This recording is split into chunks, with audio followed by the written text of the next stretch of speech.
पप्पा मी लग्न केलं. अरे काय बोलतोस तरी काय, आणि कुणासोबत? हे काय हिच्या सोबत? हे बघ गण्या, हे लग्न मला बिलकुल बी मान्य नाही. पण का पप्पा? गण्या तुला सांगितलं ना, तू मला एकदा सांग नाहीतर 100 वेळा सांग, मला हे मान्य नाही म्हणजे नाही. पण का पप्पा? मी जे तू चाळे केलेस ना ते मला अजिबातच पटलेले नाहीयेत.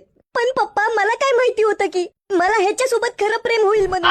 मग आई घालीच्या, अरे तुला पोरगा आणि पोरगी मध्ये फरक कळतो की नाही? अहो पप्पा, प्रेम काय जात पात धर्म बघून होतो का? मावशीची गाणी. अरे परमेश्वरा, हे सगळं दाखवायच्या आधी मला उचललं का नाही? आणि तसं बी तुम्हाला माझी काळजी कुठं होती?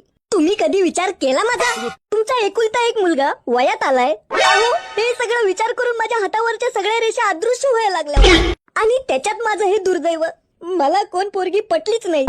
अहो किती दिवस असा हातावरती विश्वास ठेवणार, म्हणून मी हे लग्न केलं. आता हा माझा बायको गोटिया. अरे तरी पण पोरासोबत, हे परमेश्वरा. कसं आहे ना पप्पा, आता कोर्टाने पण परमिशन दिली आहे. अरे पण आता तुम्ही पुढचा मागचा विचार काही केलाय की नाही? पुढचा विचार तर नाही केला, पण मागचा विचार केलाय. अरे काय बिनलाजवाने हसतोय? आता तुमच्यात वाकणार कोण?